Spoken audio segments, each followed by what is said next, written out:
শান্তি চুক্তির খুবই কাছাকাছি রাশিয়া ইউক্রেন, দাবি ন্যাটোর মার্কিন দূতের। ইতিবাচক বলছে কিয়েভ, পাল্টাপাল্টি হামলা অব্যাহত দুই দেশের। দক্ষিণ চীন সাগরে আবার উত্তেজনা, চীনের বিরুদ্ধে ফিলিপিন্সের বিমানে ফ্লেয়ার ছোড়ার অভিযোগ, জাপানের সামরিক বিমানেও হস্তক্ষেপ, নিশ্চুপ বেইজিং। সুদানে কিন্ডারগার্টেন সহ বিভিন্ন স্থাপনায় আধা সামরিক বাহিনীর হামলায় প্রাণহানি বেড়ে 114, নিহতদের প্রায় অর্ধশতই শিশু। সংঘাত বন্ধের আহ্বান ইউনিসেফের।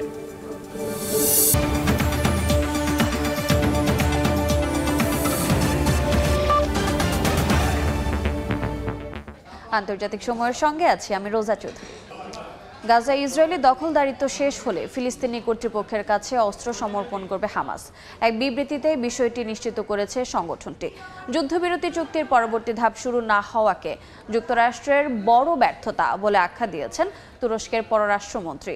দ্রুত ফিলিস্তিনে অন্তর্বর্তী স্থানীয় সরকার গঠনের মাধ্যমে হামাসের নিরস্ত্রীকরণে ট্রাম্পের হস্তক্ষেপের আহ্বান জানান তিনি। একপাক্ষিকভাবে রাফা সীমান্ত খোলার বিরোধিতা করেছে মুসলিম বিশ্বের নেতারা। এদিকে গাজায় ইসরায়েলি হামলায় একদিনে নিহত হয়েছে অন্তত 7 জন। নানা অজুহাতে যুদ্ধবিরতি চুক্তি লঙ্ঘন করে গাজায় হামলা চালানো ইসরায়েলের নিত্যদিনের ঘটনা। এতে প্রতিদিন হতাহত হচ্ছেন অনেকে। স্থানীয় সময় শনিবার ইয়েলো লাইন অতিক্রমের অভিযোগে আবারও নিরীহ ফিলিস্তিনিদের ওপর গুলি ছোড়ে নেতানিয়াহুর সেনারা। পূর্বাঞ্চলে হামলায় ক্ষতিগ্রস্ত হচ্ছে বিভিন্ন স্থাপনা। প্রাণ বাঁচাতে শহরের অন্য প্রান্তে আশ্রয়ের খোঁজে ছুটছেন বাসিন্দারা। একই দিন পশ্চিম তীরের বাসিন্দাদের ওপর হামলা চালায় অবৈধ বসতি স্থাপনকারীরা। যুদ্ধবিরতি চুক্তির এই ভঙ্গুর দশা নিয়ে শঙ্কা প্রকাশ করেছেন আরব ও মুসলিম দেশের নেতারা। মার্কিন মধ্যস্থতায় স্বাক্ষরিত এই চুক্তির পরবর্তী পর্যায়ে দ্রুত কার্যকরের দাবি তাদের। তুরস্কের পররাষ্ট্রমন্ত্রী হাকান ফিদানের দাবি, চুক্তির পরবর্তী ধাপে পৌঁছাতে না পারা যুক্তরাষ্ট্র ও বিশ্বের জন্য বিশাল পরাজয় বলে গণ্য হবে। এ সময় মার্কিন প্রেসিডেন্ট ডোনাল্ড ট্রাম্পের দ্রুত হস্তক্ষেপ কামনা করেন তিনি। বলেন, ফিলিস্তিনে একটি নির্ভরযোগ্য স্থানীয় প্রশাসন ও প্রশিক্ষিত পুলিশ বাহিনী তৈরির মাধ্যমে হামাস নিরস্ত্রীকরণ প্রক্রিয়া শুরু করা উচিত। এমনকি স্থানীয় পুলিশ বাহিনীর কাছে অস্ত্র হস্তান্তর করতে গোষ্ঠীটি রাজি বলেও জানান তিনি। এদিকে রাফা সীমান্ত একপাক্ষিকভাবে খুলে ফিলিস্তিনিদের মিশরে স্থানান্তরের পরিকল্পনার বিরোধিতা করেছেন মুসলিম দেশের নেতারা। দোহায় এক সম্মেলন শেষে যৌথ বিবৃতিতে দেশগুলো জানায়, ট্রাম্পের মধ্যস্থতায় হওয়া চুক্তি অনুযায়ী রাফা সীমান্ত দুই দিক থেকেই খুলে দেওয়া উচিত। একই সঙ্গে ফিলিস্তিনিদের নিজ ভূখণ্ডে থেকে তা পুনর্নির্মাণের বিষয়েও সহমত জানান তারা। মিশরে ফিলিস্তিনিদের আশ্রয় দেওয়ার বিষয়ে অসম্মতি জানিয়ে যুদ্ধবিরতির অবস্থা পর্যবেক্ষণে দ্রুত ইয়েলো লাইনে আন্তর্জাতিক সেনাবাহিনী মোতায়েনের আহ্বান জানান দেশটির পররাষ্ট্রমন্ত্রী বাদর আবদেলাত্তি। সাদিয়া তাসনিম, সময় সংবাদ। এবার দেশের খবর। ত্রয়োদশ জাতীয় সংসদ নির্বাচনে ভোটের সময় বাড়ছে 1 ঘন্টা। সকাল 7:30টায় শুরু হয়ে শেষ হবে বিকেল 4:30টায়। সংসদ নির্বাচন ও গণভোটের তফসিল বিষয়ে ইসির বৈঠক শেষে এই সিদ্ধান্তের কথা জানায় কমিশন। এই মুহূর্তে আগারগাঁওয়ে নির্বাচন ভবনে আছেন সহকর্মী কাউসারা চৌধুরী কুমু। সরাসরি যাচ্ছি তার কাছে। কুমু, 5 ঘন্টা ধরে কমিশন সভা অনুষ্ঠিত হয় এবং 5 ঘন্টা পরে 3:30টার সময় কমিশন সভা শেষ হলে এখানে সংবাদ সম্মেলন করে নির্বাচন কমিশনার আবুল ফজল মোহাম্মদ সানাউল্লাহ। তিনি নানা যেসব বিষয়ে নির্বাচন কমিশন সিদ্ধান্ত নিয়েছে সেই বিষয়গুলোই তুলে ধরেন গণমাধ্যমে। এবার ত্রয়োদশ জাতীয় সংসদ নির্বাচনে ভোটের সময় বাড়িয়েছে। সেক্ষেত্রে এর আগের বারে অতীতে সকাল 8টায় ভোট গ্রহণ শুরু হয়ে 4টা পর্যন্ত চললেও এবার ভোটের সময় শুরু হবে সকাল 7:30টায় এবং শেষ হবে বিকেল 4:30টায়, অর্থাৎ 1 ঘন্টা সময় বাড়ানো হয়েছে। এখানে বলেছে যেহেতু জাতীয় নির্বাচন এবং গণভোট একই সাথে একই দিনে অনুষ্ঠিত হবে, সেক্ষেত্রে তারা ভোট কেন্দ্র বাড়াবে না, তবে একটি কক্ষের মধ্যে গোপন বুথ 2টি বাড়াবে। যদি একটি কক্ষের মধ্যে 2টি বুথ করার না সম্ভাবনা যেখানে থাকবে না, সেখানে হয়তো ভোট কক্ষের সংখ্যা বাড়াতে পারে বলে কমিশন এ ধরনের সিদ্ধান্তে উপনীত হয়েছে। একই সাথে তারা বলছে যে প্রিজাইডিং অফিসার, সহকারী প্রিজাইডিং অফিসার, পোলিং অফিসার তারা করবেন হচ্ছে সরকারি, আধা সরকারি কর্মকর্তাদের এবং একই সাথে সরকারি ব্যাংক কর্মকর্তাদের তারা এই কাজে নিয়োজিত করবেন। তবে বেসরকারি কোনো ব্যাংক কর্মকর্তাকে তারা এখনো ভোটের কাজে নিযুক্ত করছেন না বলে এমনটি সিদ্ধান্ত নিয়েছে নির্বাচন কমিশন। একই সাথে তারা বলছে যে যেহেতু চলতি সপ্তাহেই তফসিল দেওয়া হবে এবং তফসিলের দেওয়ার আগে তারা গণভবনে যাবেন এবং রাষ্ট্রপতির সাথে সৌজন্য সাক্ষাৎ করবেন সেটিও তারা বলেছেন। একই সাথে তারা আইন শৃঙ্খলা বাহিনী এবং তফসিল ঘোষণার পর থেকেই প্রতিটি উপজেলায় 2 জন করে নির্বাহী ম্যাজিস্ট্রেট রাখার সিদ্ধান্ত নিয়েছে। তবে ভোটের 5 দিন আগে থেকে এই সংখ্যা বাড়ানো হবে বলেও কমিশনের এই ধরনের সিদ্ধান্ত নেওয়া হয়েছে। রিটার্নিং অফিসার নিয়ে এখনো তারা সিদ্ধান্তে পৌঁছাতে পারেনি, যদিও অতীতে জেলা প্রশাসকরাই রিটার্নিং অফিসারের ভূমিকা পালন করেছে। এবারও হয়তো তারা করবে এবং একই সাথে নির্বাচনী কর্মকর্তারা সংশ্লিষ্ট হতে পারে বলে এখনো তারা পর্যালোচনায় রেখেছে বিষয়টিকে। এবং আগামীকালেই ব্যালট পেপার ছাপানো হবে, বিশেষ করে প্রবাসী ভোটারদের জন্য, এবং তারপর দিন থেকেই অর্থাৎ মঙ্গলবার থেকেই প্রবাসীদের জন্য ব্যালট পেপার বাইরের দেশে বিভিন্ন দেশে পাঠানো হবে বলে সিদ্ধান্ত নিয়েছে তারা। এবং যারা ভোটের সাথে যারা যুক্ত থাকবেন তাদের তফসিলের 15 দিনের মধ্যেই তাদের ভোটার তালিকা থেকে শুরু করে তাদের নাম রেজিস্ট্রেশন সম্পন্ন হবে বলে কমিশনের এমন ধরনের সিদ্ধান্ত হয়েছে। অর্থাৎ নানা সিদ্ধান্ত নিয়েছে, প্রস্তুতি শেষ করেছে, এখন শুধু তফসিল দেওয়ার পালা। তারপর কমিশন কি ধরনের অবস্থান নেয় মাঠে, সবার জন্য লেভেল প্লেইং কতটুকু নিশ্চিত করেন সেটি দেখার অপেক্ষা রইল। এই ছিল এখানকার আমার কাছে সবশেষ তথ্য। সরাসরি যুক্ত ছিলাম আগারগাঁওয়ে নির্বাচন ভবনে। আবারও আন্তর্জাতিক প্রসঙ্গ। মস্কো কিয়েভ যুদ্ধ ইস্যুতে শান্তি পরিকল্পনা নিয়ে যুক্তরাষ্ট্রের সঙ্গে আলোচনা ইতিবাচক দিকে এগোচ্ছে বলে জানিয়েছেন ইউক্রেনের প্রেসিডেন্ট ভলোদিমির জেলেনস্কি। ট্রাম্পের নিযুক্ত শান্তিদূত স্টিভ উইটকফ ও জেরেড কুশনারের সঙ্গে তার গঠনমূলক আলোচনা হয়েছে বলেও জানান তিনি। দোহারের এক প্যানেলে রাশিয়া ও ইউক্রেন শান্তি চুক্তির খুবই কাছাকাছি পৌঁছেছে বলে দাবি করেছেন পশ্চিমা সামরিক জোট ন্যাটোতে যুক্ত মার্কিন দূত ম্যাথিউ হুইটেকারও। এদিকে শান্তি চুক্তি নিয়ে আলোচনার মধ্যেও পাল্টাপাল্টি হামলা অব্যাহত রেখেছে দুই দেশ। গত এক সপ্তাহে কিয়েভের বেসামরিক অবকাঠামোতে হামলার জবাবে জ্বালানি স্থাপনা, সামরিক পরিবহন নেটওয়ার্ক ও দূরপাল্লার ড্রোন তৈরির কারখানায় আঘাত হানার কথা জানিয়েছে রুশ প্রতিরক্ষা মন্ত্রণালয়। বিতর্কিত দক্ষিণ চীন সাগরে আবারও দেখা দিয়েছে উত্তেজনা। বেইজিং এর বিরুদ্ধে ফিলিপিন্সের টহল বিমান লক্ষ্য করে 3টি ফ্লেয়ার ছোড়ার অভিযোগ করেছে ম্যানিলা। এমনকি জাপানি সামরিক বিমানের দিকেও রাডার তাক করার অভিযোগ উঠেছে। এ বিষয়ে তাৎক্ষণিকভাবে কোনো মন্তব্য করেনি চীন। এ অবস্থায় বেইজিং এর হুমকি মোকাবিলায় মিত্র দেশগুলোর পাশে থাকার ঘোষণা দিয়েছে যুক্তরাষ্ট্র। এশিয়ার শীর্ষ 2 অর্থনীতির দেশ চীন জাপানের মধ্যে বাড়ছে উত্তেজনা। টোকিওর অভিযোগ, সম্প্রতি ওকিনাওয়া দ্বীপপুঞ্জের কাছে আন্তর্জাতিক আকাশসীমায় জাপানি সামরিক বিমানের দিকে ফায়ার কন্ট্রোল রেডার তাক করেছে চীনা যুদ্ধ বিমান। রোববার সামাজিক যোগাযোগ মাধ্যম এক্সে দেয়া এক পোস্টে এ ঘটনার তীব্র নিন্দা জানান জাপানের প্রতিরক্ষা মন্ত্রী শিনজিরো কোইজুমি। ঘটনার পুনরাবৃত্তি রোধে পদক্ষেপ নেয়ারও দাবি জানান তিনি। তবে এ বিষয়ে তাৎক্ষণিকভাবে কোনো মন্তব্য করেনি বেইজিং। শুধু জাপানের সামরিক বিমানই নয়, বিতর্কিত দক্ষিণ চীন সাগরে নিয়মিত টহল দেওয়ার সময় ফিলিপিন্সের বিমান লক্ষ্য করে 3টি ফ্লেয়ার ছোড়ার অভিযোগ উঠেছে চীনা বাহিনীর বিরুদ্ধে। চীনের নিয়ন্ত্রণে থাকা সুবি রিফ থেকে ছোড়া ওই ফ্লেয়ারে বিমানটির কোনো ক্ষতি হয়নি বলে জানিয়েছে ম্যানিলার কোস্টগার্ড। নিয়মিত টহলের সময় বিতর্কিত এই কৃত্রিম দ্বীপটির কাছে একটি চীনা হাসপাতাল জাহাজ, 2টি চীনা কোস্টগার্ড জাহাজ এবং সন্দেহভাজন 29টি মিলিশিয়া জাহাজ নোঙর করা অবস্থায় দেখা গেছে বলেও জানায় ফিলিপিন্স।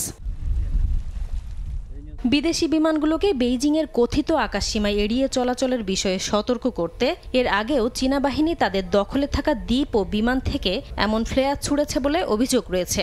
এমনকি বিশ্বের অন্যতম গুরুত্বপূর্ণ বাণিজ্যিক সমুদ্রপথ দক্ষিণ চীন সাগরের সম্পূর্ণ মালিকানাও দাবি করে আসছে বেইজিং।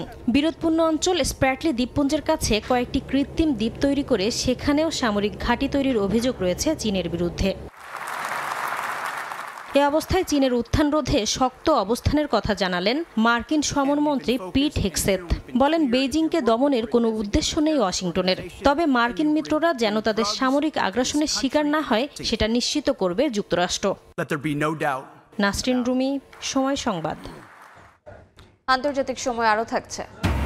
মিয়ানমারের সাগাইংয়ে জান্তা বাহিনীর বিমান হামলা, নিহত 18 সেনা বিদ্রোহী গোষ্ঠীর সংঘর্ষের সময় থাইল্যান্ডে গোলার আঘাতে 2 জন আহত, সীমান্তে সতর্কতা জারি। সুদানের বিভিন্ন স্থানে আধা সামরিক বাহিনী আরএসএফ এর আত্মঘাতী ড্রোন হামলায় নিহতের সংখ্যা বেড়ে 114 জনে দাঁড়িয়েছে। নিহতদের মধ্যে 46 জন শিশু আছে বলে জানা গেছে। গেল বৃহস্পতিবার দেশটির সাউথ কর্দোফান রাজ্যের কালুগি এলাকায় এসব হামলার ঘটনা ঘটে। স্থানীয় প্রশাসন, সুদানের সেনা সমর্থিত সূত্র এবং চিকিৎসক সংগঠনগুলোর বরাতে আল জাজিরা এ তথ্য জানিয়েছে। গণমাধ্যমটি জানায়, রাজ্যের একটি কিন্ডারগার্টেনে প্রথম হামলা হয়, পরে উদ্ধার কাজে সেখানে জড়ো হওয়া বেসামরিক মানুষদের উপর আরেক দফায় হামলা চালায় আরএসএফ। এছাড়া শহরের হাসপাতাল ও একটি সরকারি ভবনেও হামলা চালানো হয়েছে বলে জানা গেছে। অবিলম্বে সংঘাত বন্ধের আহ্বান জানিয়েছে ইউনিসেফ। পশ্চিম আফ্রিকার দেশ বেনিনে সামরিক অভ্যুত্থান হয়েছে। সরকার ভেঙে দেওয়ার ঘোষণা দিয়েছে সেনাবাহিনী। নিজেদের মিলিটারি কমিটি ফর রিফাউন্ডেশন বলে পরিচয় দেন তারা। স্থানীয় সময় রোববার দেশটির রাষ্ট্রীয় টেলিভিশনে হঠাৎ উপস্থিত হয়ে একদল সেনা তারা জানায়, সরকারের সব প্রতিষ্ঠান ভেঙে দিয়ে প্রেসিডেন্ট প্যাট্রিস তালুকে ক্ষমতাচ্যুত করা হয়েছে। এরই মধ্যে ফরাসি দূতাবাস সামাজিক মাধ্যমে জানিয়েছে, রাজধানী কোটোনুর প্রেসিডেন্টের সরকারি বাসভবনের কাছে গোলাগুলির ঘটনা ঘটেছে। দূতাবাস স্থানীয় ফরাসি নাগরিকদের ঘরে অবস্থান করার পরামর্শ দিয়েছে। এদিকে প্রেসিডেন্ট তালোর বর্তমান অবস্থান সম্পর্কে কোনো তথ্য মেলেনি। দক্ষিণ আফ্রিকার প্রিটোরিয়ায় হোস্টেলে বন্দুকধারীদের এলোপাতাড়ি গুলিতে শিশুসহ 11 জন নিহত হয়েছেন। আহত হয়েছেন অন্তত 14 জন। স্থানীয় সময় শনিবার ভোরে 3 বন্দুকধারী হোস্টেলটিতে ঢুকে লোকজনের দিকে নির্বিচারে গুলি ছোড়ে।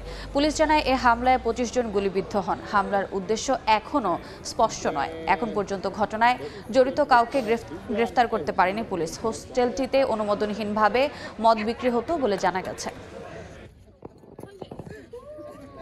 আন্তর্জাতিক সময় আরও থাকছে।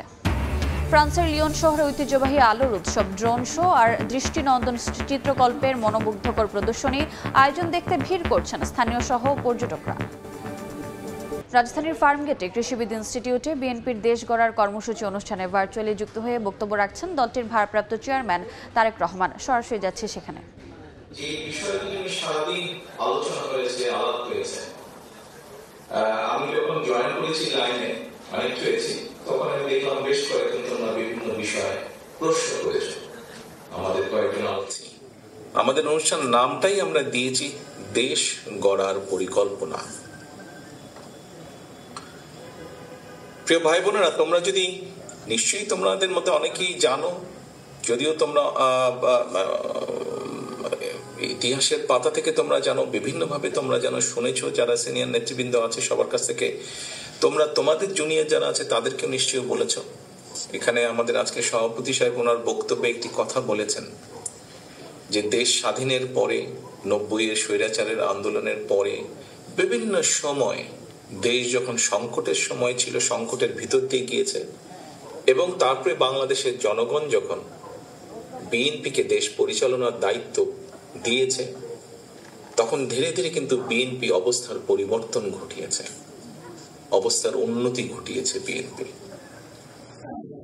প্রিয় ভাই বোনেরা, এই মুহূর্তে আমরা যদি দেখি, আমরা আগামী 2 মাস পরে একটি নির্বাচন প্রত্যাশা করছি।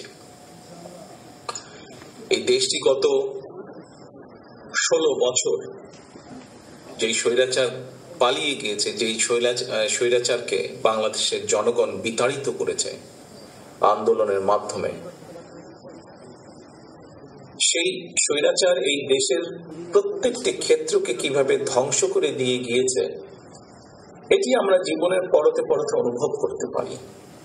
কিভাবে দেশের অর্থনৈতিক ব্যবস্থা ভেঙে দিয়ে গিয়েছে, কিভাবে দেশের আইন শৃঙ্খলা ভেঙে দিয়ে গিয়েছে, কিভাবে দেশের শিক্ষা ব্যবস্থাকে ধ্বংস করে দিয়ে গিয়েছে, কিভাবে দেশের স্বাস্থ্য ব্যবস্থাকে ধ্বংস করে দিয়ে গেছে, কিভাবে দেশের প্রাকৃতিক অবস্থাগুলোকে, নদী, নালা, খাল, বিল, বন, জঙ্গলকে ধ্বংস করে দিয়ে গিয়েছে, কিভাবে দেশের কৃষি, যেটাই বলি না কেন, সব কিছুকে যেভাবে ধ্বংস করে দিয়ে গিয়েছে, এর ভুক্তভোগী কিন্তু এই দেশের মানুষ। এখন একটি রাজনৈতিক দল হিসাবে এবং এই মুহূর্ত পর্যন্ত আত্মবিশ্বাসের সঙ্গে আমরা বলতে পারি, বাংলাদেশের জনপ্রিয় রাজনৈতিক দল হিসাবে বিএনপির দায়িত্ব হচ্ছে দেশকে সঠিকভাবে পরিচালনা করা। দেশের মানুষ যখন বিএনপিকে দেশের দায়িত্ব পরিচালনার দায়িত্ব দেবে। প্রিয় ভাই বোনেরা, যেদিন স্বৈরাচার পালিয়ে যায়, আমাকে মহাসচিব সাহেব তখন ফোন করলেন, ফোন করে বললেন যে জাতীয় সরকার গঠিত করলে ভালো হয় কিনা, অথবা আমরা জাতীয় সরকারে যাব কিনা। তখন বিভিন্ন রকম একটা হেফাজত কন্ডিশন। আমি তখন বলেছিলাম যে আমরা জনগণের রায় মাথা পেতে নেব, আমরা জনগণের কাছে যাব, আমরা জনগণ যে সিদ্ধান্ত দিবে তাই আমরা মাথা পেতে নেব। কাজেই আমি সেই মুহূর্তে মনে করেছিলাম যে জাতীয় সরকারে আমরা যাব না। আমাদের লক্ষ্য, আমাদের উদ্দেশ্য সবকিছু নিয়ে আমরা জনগণের সামনে দাঁড়াবো। আমরা স্লোগানে বলি যে জনগণই আমাদের সকল ক্ষমতার, রাজনৈতিক ক্ষমতার উৎস। কাজেই জনগণই যদি আমাদের রাজনৈতিক ক্ষমতার উৎস হয়ে থাকে, তাহলে কেন আমরা জনগণের সামনে গিয়ে দাঁড়াবো না? আমাদের লক্ষ্য বলবো দেশকে নিয়ে, জনগণকে নিয়ে, আমাদের উদ্দেশ্য বলবো দেশকে নিয়ে, জনগণকে নিয়ে, এবং জনগণ যে সিদ্ধান্ত দেবে আমরা মাথা পেতে সেই সিদ্ধান্ত নিব। প্রিয় ভাই বোনেরা, তোমাদের নিশ্চয়ই মনে আছে আজকে থেকে প্রায় 3 বছর আগে বাংলাদেশে তখনও স্বৈরাচার বিপুল দাপটে এই দেশকে, দেশের মানুষের বাক স্বাধীনতার গলা টিপে রেখেছে, দেশের মানুষের রাজনৈতিক অধিকারের গলা টিপে রেখেছে। কিন্তু সেই রক্তচক্ষুকে উপেক্ষা করে আমরা দেশের মানুষের সামনে সংস্কার প্রস্তাব দিয়েছিলাম, যেটি 31 দফা হিসেবে পরিচিত সকলের কাছে, তাই নয়? মনে আছে নিশ্চয়ই তোমাদের। এই 31 দফার মধ্যে তোমরা 31 দফা মানুষের কাছে নিয়ে গিয়েছ। আজকে আমরা 31 দফার ভেতর থেকে মানুষের সামনে সংস্কার প্রস্তাব দিয়েছিলাম, যেটি 31 দফা হিসেবে পরিচিত সকলের কাছে, তাই নয়? মনে আছে নিশ্চয়ই তোমাদের। এই 31 দফার মধ্যে তোমরা 31 দফা মানুষের কাছে নিয়ে গিয়েছ। আজকে আমরা 31 দফার ভেতর থেকে বিভিন্ন শ্রেণীর মানুষের কিভাবে আমরা ভাগ্যের পরিবর্তন ঘটাতে পারি, সংক্ষেপে তোমাদের সামনে আজকে 8টি সাবজেক্ট উপস্থাপন করা হয়েছে। এর মধ্যে আছে, এখানে এক বোন বলেছে সে ক্ষুদ্র জনগোষ্ঠীর প্রতিনিধিত্ব হিসেবে বলেছে, তার প্রশ্নটি অন্যরকম ছিল। অন্য অনেকেই বলেছে, শিক্ষা নিয়ে বলেছে, অনেক কিছু নিয়ে বলেছে। দেখো, বাংলাদেশ যখন 1971 সালে স্বাধীন হয়, সেই স্বাধীনতা যুদ্ধে লক্ষ লক্ষ মানুষ যুদ্ধ করেছে, লক্ষ লক্ষ মানুষ প্রাণ দিয়েছে যুদ্ধে। অর্থাৎ দেশটি স্বাধীন করার জন্য কিন্তু লক্ষ লক্ষ মানুষকে এক কাতারে এসে দাঁড়াতে হয়েছে। আজকে আমরা দেশ গড়ার পরিকল্পনা, এই কাজটি যদি আমাদেরকে সফল করতে হয়, সারা আমাদের সকলকে কাঁধে কাঁধ মিলিয়ে কাজ করতে হবে। আমি গত 5ই আগস্টের পর থেকে আমি গত প্রায় 1 বছরের বেশি সময় ধরে বলে আসছি যে আমাদের সামনের সময়গুলো কিন্তু খুব ভালো নয়। সামনে অনেক কঠিন সময়ে অপেক্ষা করছে আমাদের জন্য। বিভিন্নভাবে বিভিন্ন রকম ষড়যন্ত্র বিভিন্ন জায়গায় হচ্ছে। এই ষড়যন্ত্র রুখে দিতে পারে এই দেশের জনগণ, এবং এই ষড়যন্ত্র জনগণকে নিয়ে সাথে রুখে দিতে পারে বিএনপি, বাংলাদেশ জাতীয়তাবাদী দল।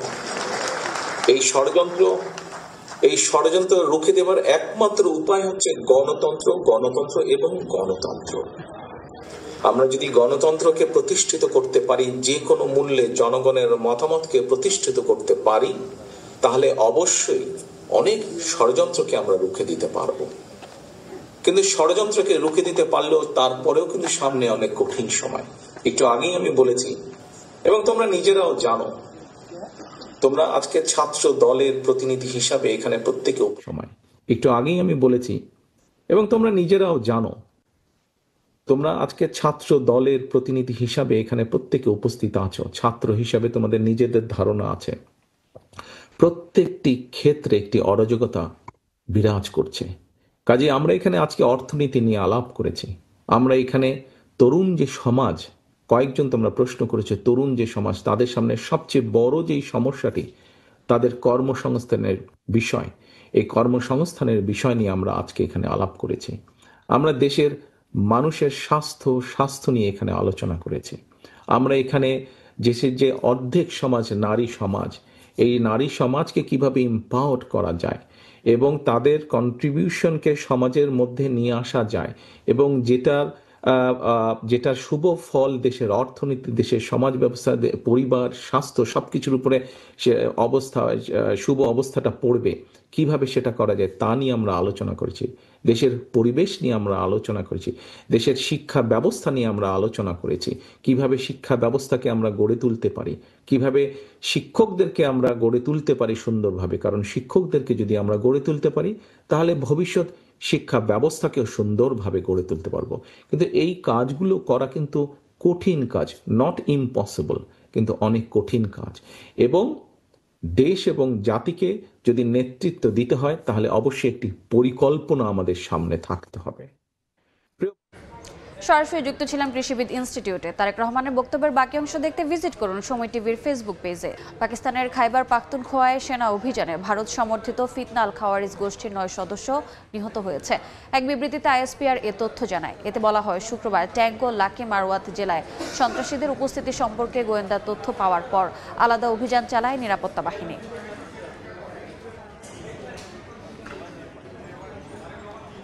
হাওয়াইয়ের বিগ আইল্যান্ডে কিলাওয়া আগ্নেয়গিরিতে আবার অগ্নুৎপাত দেখা দিয়েছে। তবে এই উদ্গীরণ হাওয়াই ভোলকানোস ন্যাশনাল পার্কের মধ্যে সীমাবদ্ধ রয়েছে।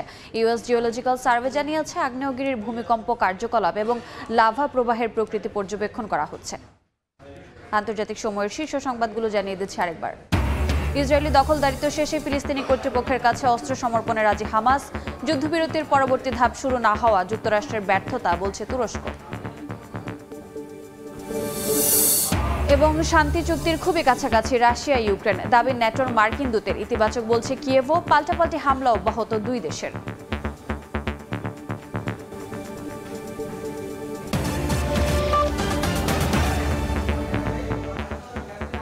এই ছিল আন্তর্জাতিক সময়। এরপর বিকেল 5টার সময় সংবাদ নিয়ে সঙ্গে থাকবেন ওমর ইনান। ধন্যবাদ রোজা। বিকেল 5টার সময় সংবাদ নিয়ে আসছি কিছুক্ষণ পর, সঙ্গে থাকুন সময়ে।